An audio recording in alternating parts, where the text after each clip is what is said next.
तो ये आपका इग्नू का फर्स्ट ईयर का कोड है, व्यवस्थिक अर्थशास्त्र के सिद्धांत। ठीक है, जो कि आपका BECC 131 है। अर्थशास्त्र यानी कि इकोनॉमिक्स के रूप में देखा जाता है।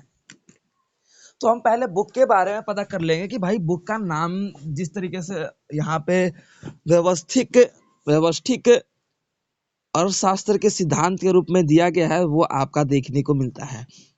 ठीक है, तो अब हम बात कर लेते हैं भाई हमारा चैप्टर के बारे में।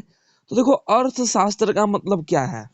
अर्थशास्त्र, देखो ये एक ऐसा विषय है जो पूर्ण रूप से शास्त्रों से संबंधित है, कि किस तरीके से एक जो शास्त्र है उसका अर्थ को एक्सप्लेन किया गया, उसके बारे में लोगों को दर्शाया गया। ठीक है, वो हमारे अर्थशास्त्र के रूप में जाने गए। ठीक है, तो हम फर्स्ट चैप्टर में पढ़ेंगे, बात कर लेते हैं अर्थशास्त्र एवं अर्थव्यवस्था का परिचय। अर्थशास्त्र और अर्थव्यवस्था का परिचय की बात की जाए तो देखो, अर्थशास्त्र क्या होता है, अर्थव्यवस्था क्या होता है, आपको मैं बता दूं कि हम थोड़ा देख लेते हैं अर्थशास्त्र की, बोल सकते हो विषय या फिर परिभाषा के बारे में। तो बहुत से समाज के दार्शनिक और समाज के लोग मानते हैं कि जो संसाधन होते हैं उनके बारे में बताना ही अर्थशास्त्र कहलाता है। या फिर जो हमारा ब्याज है या फिर जो कीमत है, जो हमारा बाजार में किसी व्यवसाय का कीमत है, उसके बारे में बताना ही अर्थशास्त्र है। अर्थशास्त्र का मतलब अर्थशास्त्र का मतलब होता है कि पूर्ण रूप से हमारे शास्त्रों के अनुसार परिभाषित किया गया एक व्यवस्था। ठीक है, अब अर्थशास्त्र की परिभाषा की बात करें तो हम देखो, हम इसे और भी समझ सकते हैं कि जो यहाँ पे शेयर शेयर होते हैं, आपने बोल सकते हो मार्केट शेयर बोलते हैं ना भाई, मार्केट शेयर आपने इंग्लिश में वर्ड सुना होगा मार्केट शेयर, जिसे हम बाजारीकरण की दुनिया में आज के टाइम पे देख सकते हैं। आज के टाइम पे बाजारीकरण की दुनिया में हम बखूबी देख सकते हैं कि अर्थशास्त्र क्या है।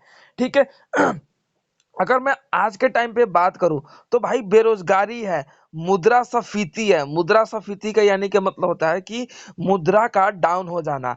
बेरोजगारी का मतलब होता है कि अनएम्प्लॉयड। ठीक है, तो इस तरीके की अवस्था के कारण क्या है, हमारे अर्थव्यवस्था पर प्रभाव पड़ता है। तो ये आप फर्स्ट चैप्टर में पढ़ोगे।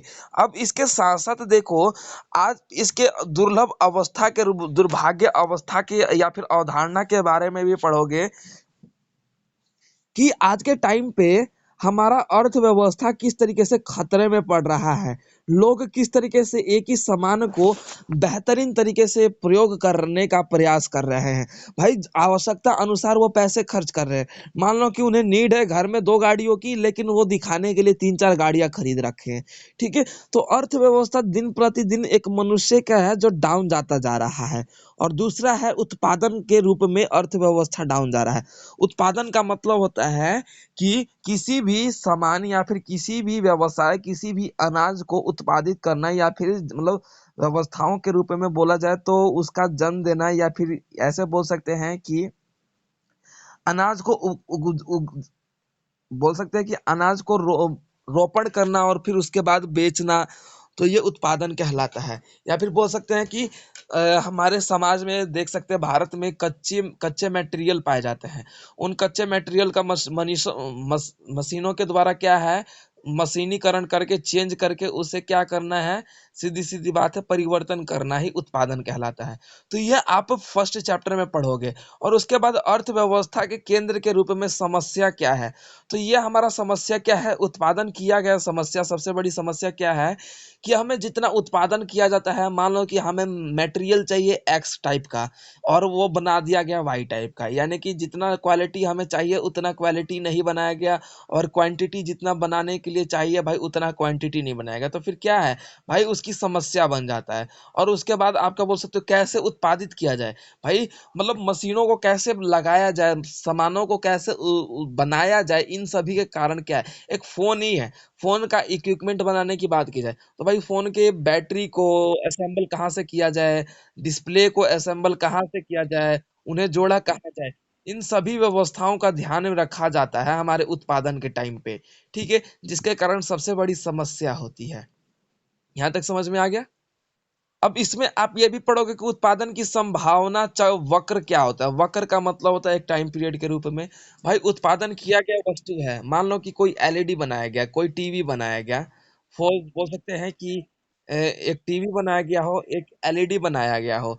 तो मान लो कि देखो यहाँ पे डायग्राम में दिया गया है पेज नंबर 12 पे।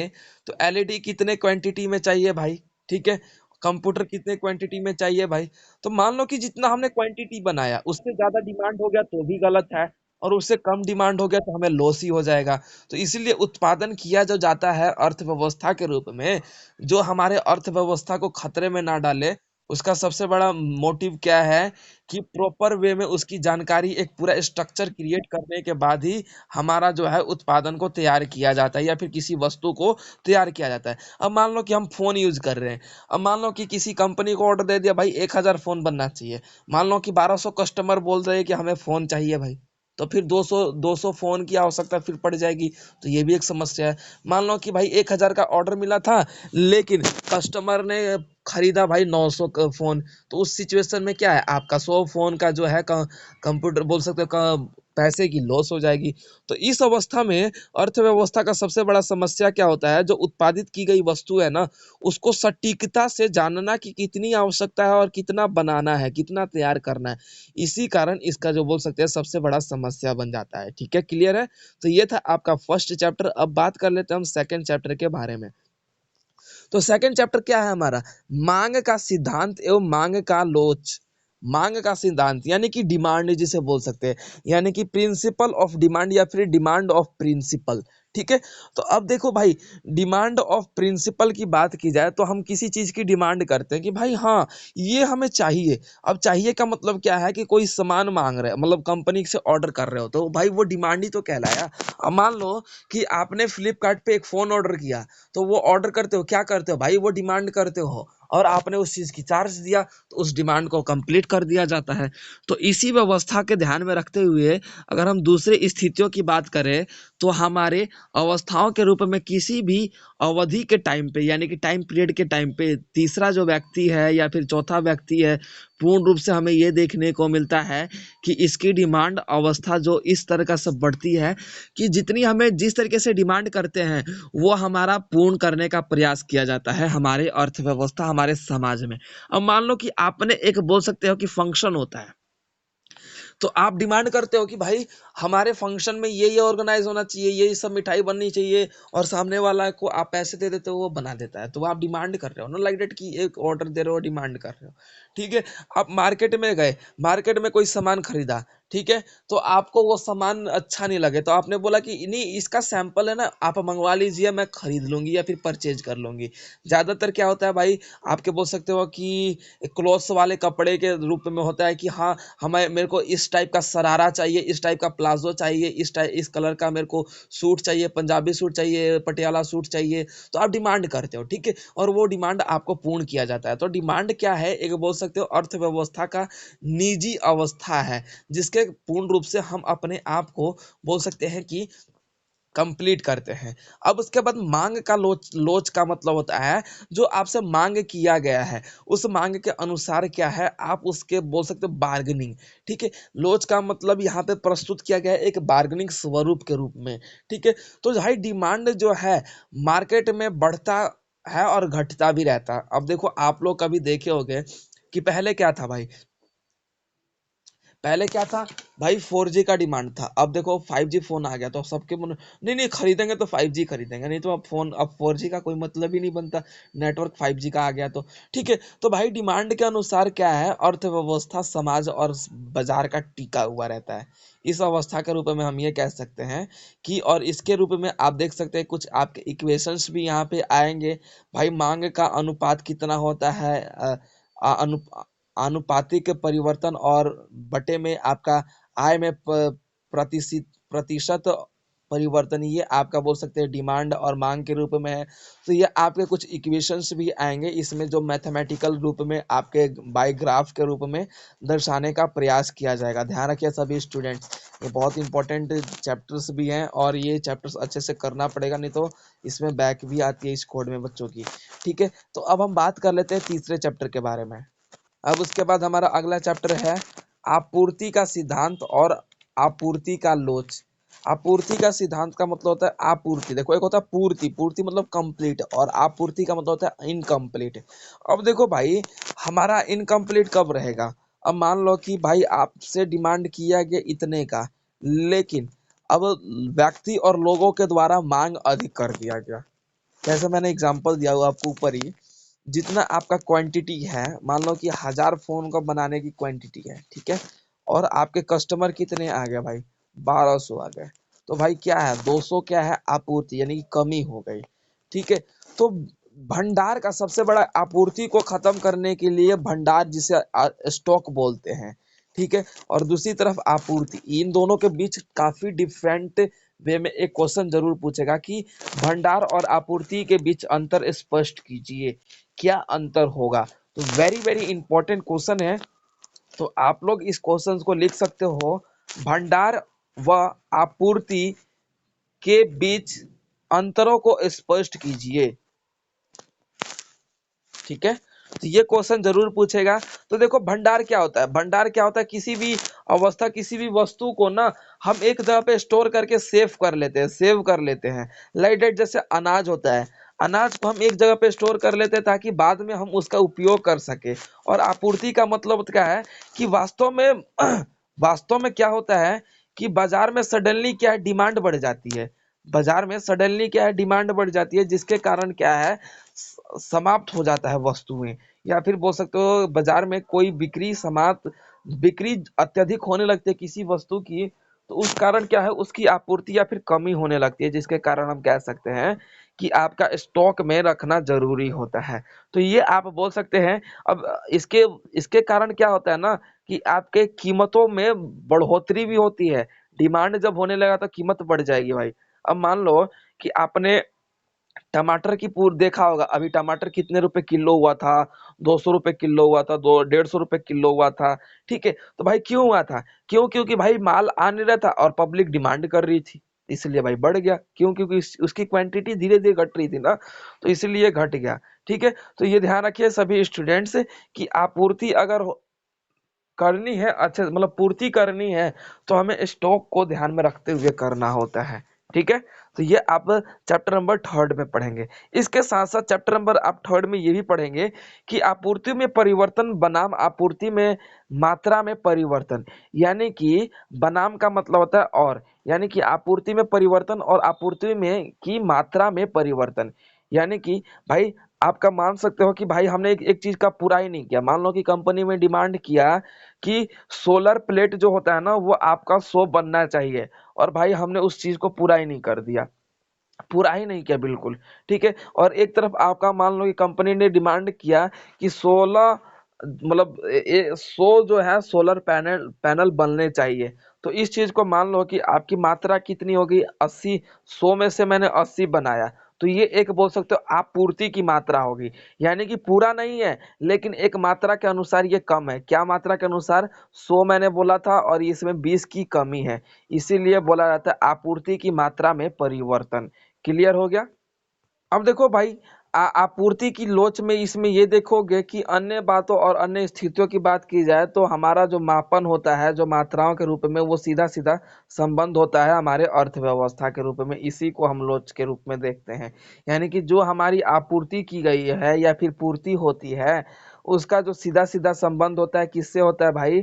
आपका सीधी सीधी बात मैं बोलूं तो सीधा सीधा संबंध किससे होता है? आपके अर्थव्यवस्था के रूप में होता है। तो इसी को हम आपूर्ति की लोच के रूप में जानते हैं। क्लियर हो गया? ठीक है, अब चैप्टर नंबर 4 के बारे में बात कर लेते हैं। तो चैप्टर नंबर 4 है मांग और आपूर्ति, व्यवहारिक अनुप्रयोग। अब देखो भाई, मांग क्या होता है, जिसे हम डिमांड बोलते हैं। आपूर्ति को जैसे मैंने बता ही दिया, मांग को भी मैंने आपको बता ही दिया पिछले प्रीवियस चैप्टर में। और व्यवहारिक अनुप्रयोग, व्यवहारिक का मतलब होता है कि एक सिस्टमेटिकली अनुप्रयोग, यानी कि जब हम किसी चीज का ना सिस्टमेटिकली उपयोग नहीं करेंगे ना, और उसका हम मतलब बोल सकते हैं कि सही तरीके से उपयोग नहीं करेंगे, तो वो क्या है भाई, वो क्या है, अनुप्रयोग में परिवर्तन हो जाएगा। अगर मैं सिंपल सिंपल बात करूं तो बैलेंस, किसी भी चीज को बैलेंस करने के लिए उसका संतुलन संतुलन होना चाहिए, निर्धारित होना चाहिए भाई।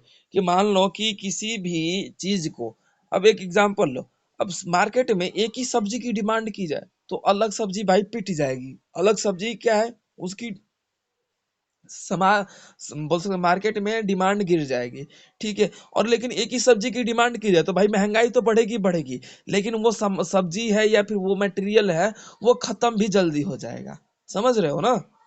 मान लो कि एक है, मैं ब्लू पेन और ब्लैक पेन दोनों यूज कर रहा हूँ, तो भाई मेरे को जहाँ पे ब्लैक पेन यूज करना है वहां पे भाई ब्लू पेन ही यूज कर रहा हूँ, और जहाँ पे ब्लू पेन यूज करना है वहां पे भी ब्लू पेन यूज कर रहा हूँ। तो भाई ब्लू पेन ज्यादा चलेगा नहीं, ठीक है, क्योंकि भाई दोनों जगह का काम एक ही पेन कर रहा है। तो इसी अवस्था के ध्यान में रखते हुए अगर हम बात करें तो हमारे समाज में, अगर हमारे मार्केट में, अगर हम एक ही सब्जी के डिमांड को लेके चले और उसी चीज को पूरा मतलब लेके चलते रहे कि हाँ इसी चीज को करना है, इसी चीज को करना है, तो उस अवस्था में हम क्या कर देंगे भाई, अपना लोपन कर देंगे, अपना बोल सकते हो पूरा उस मार्केट का, उस वस्तु का या फिर उस सब्जी का अपने मार्केट से समाप्त कर देंगे। तो इसीलिए हमें संतुलन बना के चलना होता है। तो ये आप चैप्टर नंबर 4 में पढ़ोगे। इसके साथ साथ चैप्टर नंबर 4 में ये भी पढ़ोगे कि भाई मांग और आपूर्ति का वक्र और परिवर्तन, यानी कि खिसकाव के रूप में देखा जाता है। वक्र का मतलब होता है परिवर्तन के रूप में खिसकाव हो रखा है। कि देखो भाई आज हमारे मार्केट में भाई मांग दिन प्रतिदिन बढ़ती जा रही है। उदाहरण के तौर पे भाई जनसंख्या बढ़ रहा है, लेकिन फिर भी भाई अनाज कहाँ से आ रहा है। तो भाई मांग बढ़ने के कारण क्या है, इन अनाजों का गलत तरीके से केमिकल रसायन के उपयोग से उनको क्या है, जल्दी उगा दिया जाता है, और उसकी क्वांटिटी को इंक्रीज करने के लिए रसायन तत्वों का प्रयोग किया जा रहा है, ताकि लोगों में उस चीज की पूर्ति की जा सके। इसी अवस्था के ध्यान में रखते हुए संतुलन का प्रभाव हमें देखने को मिलता है। तो ये आप चैप्टर नंबर 4 में पढ़ेंगे। क्लियर है यहाँ तक।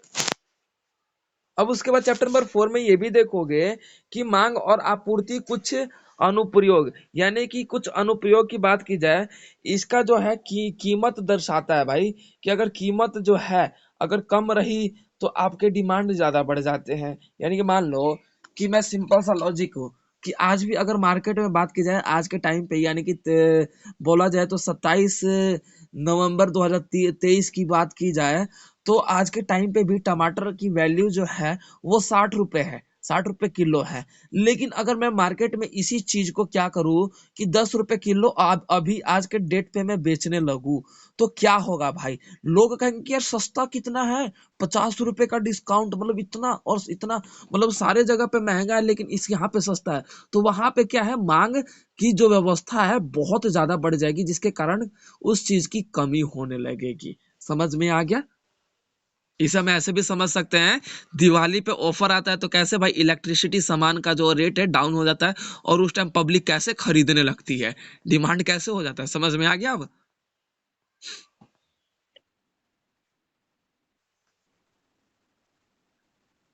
और वो छोड़ो, अभी फ्लिपकार्ट पे बिग बिलियन डे आया था तो अभी देखा ही होगा कि कैसे ऑनलाइन शॉपिंग हो रही थी सबके घर पे। अपनी बात करूँ तो मैंने भी 10-15 हजार की शॉपिंग की है, मतलब छोटे छोटे सामान को लेके, तो 10-15 हजार की शॉपिंग मैंने भी की है।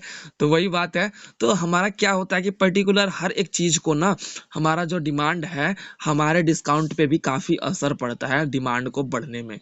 ठीक है। क्लियर है। अब हम बात कर लेते हैं द्वितीय खंड का। तो उपभोक्ता व्यवहार और सिद्धांत, इसमें हम उपभोक्ता का मतलब होता है कि जो ग्राहक जिसे बोलते हैं, जो उपयोग करने वाले व्यक्ति होते हैं, उसे उपभोक्ता बोला जाता है। ठीक है। तो अब हम बात कर लेते हैं चैप्टर नंबर 5 के बारे में। उपभोक्ता व्यवहार, गणनावाचक और दृष्टिकोण। गणनावाचक का मतलब है, मतलब काउंटिंग करना। तो देखो भाई, अब मान लो कि जितने ग्राहक उपभोक्ता यानी कि उपयोग करने वाले लोग हैं, उसकी हम काउंटिंग पहले कर लेते हैं। ताकि हम उसके अकॉर्डिंग क्या है मार्केट में उस चीज को ला सके। अब मान लो कि भाई एक कंपनी है, कोई भी कंपनी ले लो, चलो फोन ही ले लेते हैं ताकि फोन आप सभी यूज करते हो, एग्जाम्पल भी अच्छा लगेगा आप लोगों को, फोन यूज करते हैं। अब मान लो कि कोई भी कंपनी बनाती है तो एक टाइम लिमिट के अकॉर्डिंग वो क्या है अपने ग्राहक की यूजर को देखती है कि भाई कितने यूजर है मेरे कंपनी को यूज करने वाले, उसके क्वांटिटी बेस के अकॉर्डिंग क्या है अपने किसी भी वस्तु का निर्माण करती है। ठीक है। अब उपयोगिता का मतलब है उपयोग करने योग्य। ठीक है। तो इसमें क्या है कि अलग अलग व्यवस्थाओं के रूप में, अलग अलग आवश्यकताओं के रूप में जो है उपभोक्ता जो है दृष्टिकोण की अवस्था के रूप में हमें देखने को मिलता है। ठीक है। अब कोई भी वस्तु है चुनना या फिर वस्तु का उपयोग करना या फिर आवश्यकता के दृष्टिकोण के रूप में उपयोग करना, इसके अंतर्गत हम देखेंगे कि ये हमारे पूर्ण रूप से हमारे स्वरूप में वर्णित किया गया अवस्थाओं के रूप में जो हमारे उपयोग करने वाले स्थिति है या फिर उपयोगिता है, उसके माध्यम से हम एक मेजरमेंट करते हैं। मेजरमेंट का मतलब होता है एनालिसिस करते हैं कि भाई मार्केट में कितने लोग हैं उस चीज को उपयोग करने वाले, उसके अकॉर्डिंग हम थोड़ा एक्स्ट्रा लेके चलते हैं। आप लोगों को अगर बात की जाए तो फॉर एग्जांपल आपने कभी फंक्शन किया होगा, शादी हुई होगी, किसी फंक्शन हुआ, तो मान लो कि आप हलवाई को बोलते हो कि भाई मेरे इतने लोगों के लिए डिश चाहिए, तो हलवाई कहता है कितने लोग हैं, तो आप कहते हो इतने लोग हैं, तो आप फिर कहते हो कि नहीं, लोगों पे 200 एक्स्ट्रा होना चाहिए ताकि मटेरियल जो है वो घटे ना। ठीक वैसे ही आपको किसी भी कंपनी, किसी भी व्यवस्थाओं को ध्यान में रखते हुए जो उपभोक्ता के अनुसार क्या है क्वांटिटी पहले ही दर्ज कर ली जाती है, पहले ही उसका गणनावाचक कर लिया जाता है, यानी कि गणना कर ली जाती है। गणना का मतलब होता है काउंट कर लेना। ठीक है। ताकि उस चीज की कमी लोगों को ना हो। समझ में आ गया? तो ये आपका पूर्ण रूप से चैप्टर नंबर 5 था, जो कि हमने उपभोक्ता के अनुसार इसकी गणना के बारे में पढ़ा ताकि हमारा ये पता चल सके कि हमें कितने क्वांटिटी बेस के अनुसार अपना मटेरियल चाहिए। अब उसके बाद हमारा आ जाता है 6 चैप्टर, उपभोक्ता व्यवहार क्रमवाचक दृष्टिकोण।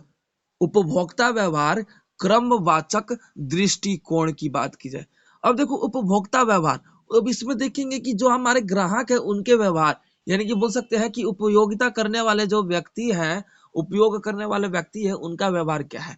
आपने कभी देखा होगा कि किसी भी चीज को आप परचेज करते हो तो आपको कहा जाता है कि फीडबैक दीजिए, यानी कि उनका व्यवहार उस चीज को उपयोग करने से क्या रहा, उसका बोल सकते हैं एक फीडबैक देने के लिए बोला जाता है। आप फ्लिपकार्ट पे शॉपिंग करो, मीशो पे शॉपिंग करो, अमेजोन पे, जोमेटो पे, सभी पे, मतलब ये सारी, मतलब आजकल हर एक चीज पे आपको फीडबैक व्यवस्था के रूप में देखा जा रहा है। ठीक है। यहाँ तक छोड़ो, आप यूट्यूब के चैनल पे भी देख लो तो आपको कई बार बोला जाता है कि हमें कमेंट करके बताइए कि हमारा वीडियो कैसा लगा, लाइक डेट ऐसा। ठीक है। तो ये ऐसा होता है। ठीक है। तो उपभोक्ता व्यवहार और क्रमवाचक दृष्टिकोण, क्रमवाचक दृष्टिकोण का मतलब होता है सीक्वेंसली, सीक्वेंसली बात की जाए तो यहाँ पे सीक्वेंस के अनुसार हमें देखने को मिलता है। अब उसके बाद हमारा ये देखने को मिलेगा चैप्टर नंबर 6 में कि समभाव के रूप में, समभाव यानी कि जो हमारा संभावना है कि हाँ पे भाई इतना मटेरियल बेचना है। आपने देखा होगा कि आपको एक टारगेट भी दिया जाता है कि भाई इतना मटेरियल मतलब बिक जाना चाहिए, कंपनी की तरफ से आपको टारगेट दिया जाता है।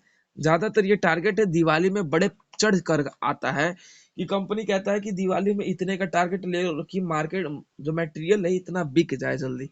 ठीक है। तो ये जो है आपका संभाव के रूप में देखने को मिलता है। क्लियर हो गया? अब इसके साथ साथ हमें यह देखने को मिलता है कि भाई हमारा संभाव है, इसमें आपका चैप्टर नंबर 6 में बजट रेखा भी देखने को मिलेगा। बजट का मतलब होगा है कि आप मान लो कि क्या करा जाता है कि आपको 100 रुपए दे दिया गया, अब मैं बोलूं कि 100 रुपए का उसका बजट बनाओ, तो आप क्या करोगे? Tell me about. 100 रुपए को कहाँ कहाँ इन्वेस्ट करोगे? अब देखो बजट का मतलब ये होता है कि पहले उन चीजों पे ध्यान दिया जाए जिनकी नीड हो, नीड। ठीक है। जहां जिस चीज की नीड हो, नीड के बाद अब उसके बाद हम ये देखेंगे कि हमें फ्यूचर में किस चीज की आवश्यकता हो सकती है। अब मान लो कि एक स्टूडेंट है, उसको मैंने 100 रुपए दिया, तो उसकी क्या मतलब अवस्था रहेगी? भाई वो क्या करेगा, अपना एक नोटबुक ले लेगा, अपना एक पेन ले लेगा, अपना एक दूसरा पेन ले लेगा, दूसरे कलर का ब्लू या ब्लैक जो भी दोनों ले लेगा। फिर उसके बाद क्या करेगा कि वो एक रबड़ ले लेगा, पेंसिल ले लेगा, शॉर्पनर ले लेगा, इस तरीके का लेके, तो मतलब वो 100 रुपए को कैसे इसी ने इन्वेस्ट किया। इसी को हम ध्यान में रखते हैं कि जिस सिचुएशन के अकॉर्डिंग, जिस व्यवस्था के अनुसार जो आवश्यक होता है उसको पूर्ण करने का प्रयास किया जाता है। ठीक है, क्लियर है। अब बात कर लेते हैं हम द्वितीय तृतीय खंड की भाई, उत्पादन एवं लागते। लागते का मतलब तो प्रॉफिट। ठीक है भाई, कितना आपको लगाया गया हो, ठीक है, इन्वेस्ट किया गया हो। तो देखो भाई, हमारा चैप्टर नंबर 7 है, इसमें एक परिवर्तित आगत का उत्पादन फलन। अब इसमें ये देखेंगे कि आप में ये देखोगे कि आगत का मतलब आपने किसी चीज को लगाया और उसका उत्पादन का फल क्या मिला। अब मान लो कि आपने एक कंपनी खोला, कंपनी में आपने ये चीज किया कि इस कंपनी में इतना इन्वेस्ट किया है, तो उसका बोल सकते हैं कि उसके बाद सामान यूज होगा, कंपनी जो भी बनाएगी उसके बाद हमें फल क्या मिलेगा, यानी कि प्रॉफिट क्या मिलेगा। तो ये चैप्टर नंबर आप 7 में एनालिसिस करोगे। और इसके साथ साथ देखो, इसमें ये भी देखोगे कि कुल औसत कितना है, उसके बाद सीमांत उत्पादन क्या होता है, इन सभी के बारे में आप चैप्टर नंबर 7 में पढ़ोगे। और तालिका यहाँ पे 7.1 में दिया गया है, इस तालिका का मतलब यानी कि वो टेबल में दिया गया है, तो ये सारी बातें पढ़ोगे। और इसके बाद यहाँ पे ये भी पढ़ोगे, अनुपात का मतलब होता है रेशो का नियम, यानी कि अनुपात के नियम, साधन के प्रतिफल, यानी कि भाई रेशो का नियम और साधन, यानी कि बोल सकते हो कि सोर्स जो है उसके अनुसार आप अपने इस चैप्टर में कवर करेंगे। अब इसके बाद आप ये भी पढ़ेंगे इस चैप्टर में कि जो हमारे घटते प्रतिफल की व्याख्या है जो है वो क्या होती है। देखो, घटते प्रतिफल आपने कभी देखा होगा मार्केट में, कभी दाम घटता है, कभी बढ़ता है, कभी घटता है। तो घटते प्रतिफल की मतलब किसी को प्रॉफिट होती है तो किसी को नुकसान भी होता है। ये चैप्टर नंबर 7 में पढ़ेंगे। अब हम बात कर लेते हैं चैप्टर नंबर 8 के बारे में। तो चैप्टर नंबर 8 के बारे में थोड़ा दर्शन दे लेते हैं भाई, चैप्टर नंबर 8 का क्या दर्शन है। तो हमारा चैप्टर नंबर 8 है दो परिवर्तित आगतों का उत्पादन फलन। आगतों का मतलब होता है उत्पादन फलन। ठीक है, तो अब देखो भाई, यहाँ पे आज के टाइम पे बात कर ली जाए तो हम परिभाषा के रूप में देखें तो हमारे जीवन में उत्पादन जो है एक महत्वपूर्ण रोल प्ले करता है, जिसके अकॉर्डिंग क्या है, हम अपने जीवन को जी सकते हैं, सरवाइव कर सकते हैं, अपने जीवन को और बेहतर बना सकते हैं। ठीक है, और अपने जीवन में आगे बढ़ सकते हैं। ठीक है, उसके तत्पश्चात हम क्या है, अपने जीवन को बेहतर भी कर सकते हैं। तो हमारे जीवन में आज अर्थव्यवस्था के रूप में हमारा उत्पादक जो है, उत्पादन जो है महत्वपूर्ण माना गया है। उसके बाद यहाँ पे समकोणीय अथवा एल आकार के सम उत्पादक विक्रक भी पढ़ोगे। तो ये आप इसमें अलग अलग प्रकार के यहाँ पे उत्पादक विक्रक पढ़ोगे कि आपके उत्पादक विक्रय कैसे होते हैं, इनका बनाया कैसे जाता है, उसके बाद श्रम कैसे करते हैं। अब देखो, श्रम की बात की जाए तो यहाँ पे डायग्राम के अकॉर्डिंग बनाया गया है। श्रम का मतलब होता है मजदूरी, मजदूरी करने वाले लोग होते हैं। और पूंजी, भाई कितने लोगों को लगाया गया, कितने उनको पैसे दिए जाते हैं, इन सभी का एक डायग्राम के अकॉर्डिंग आपका बोल सकते हैं ये पूरा चैप्टर चलेगा। ये chapter number 7, sorry chapter number 8। तो ये हमारा चैप्टर नंबर 8 था। अब हम बात कर लेते हैं अपने अगले चैप्टर के बारे में। तो हमारा अगला चैप्टर है पैमाने के प्रतिफलन, प्रतिफल। पैमाने के प्रतिफल, पैमाने का मतलब होता है कि मेजरमेंट। तो देखो भाई, मेजरमेंट की बात की जाए तो आज के टाइम पे हम ये देख सकते हैं कि हमारा वातावरण है या फिर हमारे जो मनुष्य है, पैमाने के प्रतिफलक के उत्पादन में व्यवस्थित उपयोग के रूप में हम ये देख सकते हैं कि ये एक ऐसा विस्तार है जो संसाधनों का उपयोग करने के लिए महत्वपूर्ण माना जाता है। अगर मैं बात करूं इसी अवस्था को ध्यान में रखते हुए, तो हमारा पूर्ण रूप से समाज जो है अपने जीवन में लगातार आगे बढ़ रहा है। ठीक है, तो वो एक मेजरमेंट कर रहा है कि भाई मेरा जीवन उसके लिए कैसा है और उसका जीवन मेरे प्रति कैसा है। आपने अपने पड़ोसियों के देखा होगा कि कैसे वो मेजर करते हैं कि भाई अरे नहीं यार उनके पास तो ये गाड़ी है, उनके पास तो ये गाड़ी है। तो ये मेजरमेंट के रूप में हम अपना क्या है फला करते हैं। तो भाई हम पहले मेजर कर लेते हैं कि हमें आवश्यकता कितनी है अनाजों की या फिर उस वस्तु की, तब जाके क्या है हम उसके अनुसार उत्पादित करते हैं। तो ये था हमारा चैप्टर नंबर 9 जो कि कंप्लीट होता है। अब बात कर लेते हैं हम चैप्टर नंबर 10 के बारे में। चैप्टर नंबर 10 है हमारा लागत फलन। लागत फलन का मतलब ये है कि हमने कितना लगाया है और लगाने के बाद उसका फल क्या मिला। तो देखो कोई भी चीज को हम शुरू करने से पहले उसका एक लागत तय करते हैं कि भाई हमें इतना लगाना है, इतना इस बिजनेस में लगाना है, इतना इसमें पैसे इन्वेस्ट करने हैं।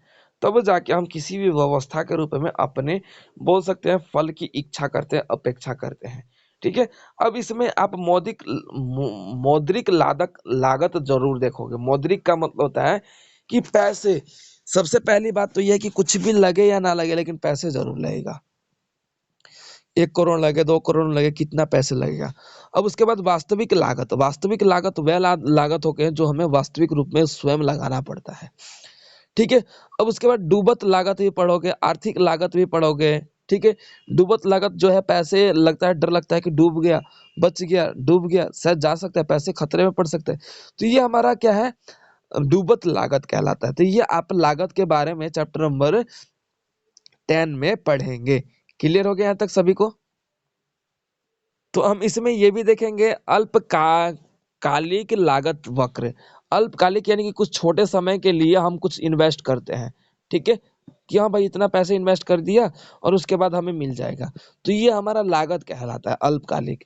अब उसके बाद हमारा दीर्घकालिक जो कि लंबे समय के लिए हम लगाते हैं किसी जगह पे। लाइक डेट की आप क्या बोल सकते हैं कि आपके पेरेंट्स क्या करते हैं, आप लोगों के नाम के लिए फंड लेते हैं कि हाँ हमें 18 साल तक की। आपने देखा होगा कि प्रधानमंत्री योजना के तहत भी लड़कियों के लिए एक योजना बनाई गई है कि मतलब हम 5-5 हजार रुपए महीने में जमा करेंगे तो 18 साल की उम्र तक उसे, या फिर 1-1 हजार रुपए जमा करेंगे तो मतलब 18 साल की उम्र तक उसे लगभग 60 लाख या फिर 30 लाख के आसपास पैसे मिलेंगे। इस तरीके का मतलब क्या है, अलग अलग बोल सकते हैं। तो ये भी एक लागत ही है। लागत जरूरी नहीं कि हमें बिजनेस में लगा रहे हैं। लागत का मतलब होता है कि जहाँ पे आप अपने पैसे को इन्वेस्ट कर रहे हो किसी भी चीज को, कार्य या फिर बोल सकते हैं कि अपने आप का डेवलप करने के लिए, तो वो हमारा लागत है। तो ये था आपका पूरा ये कोड जो कि अब कंप्लीट होता है, जो कि पूर्ण रूप से ये कोड आपका बहुत वेरी वेरी इंपॉर्टेंट है और थोड़ा बोल सकते हैं कि ये टफ भी पड़ जाएगा अगर आप अच्छे से नहीं करोगे तो। ये आपका जो कोड है इसके अकॉर्डिंग BE CC131 जो है, इसके हमने पूरा कोर्स बोल सकते हैं कि चैप्टर वाइज एनालिसिस कर लिया कि पर्टिकुलर आप चैप्टर में क्या पढ़ेंगे। तो हम बोल सकते हैं कि ये आपका पूरा ऑलराउंडर बुक का इंट्रोडक्शन था विद चैप्टर वाइज, जो कि अब कंप्लीट होता है। अगर कुछ नहीं समझ में आ गया तो आप कमेंट सेशन में जरूर रिप्लाई करके पूछ सकते हैं। ओके।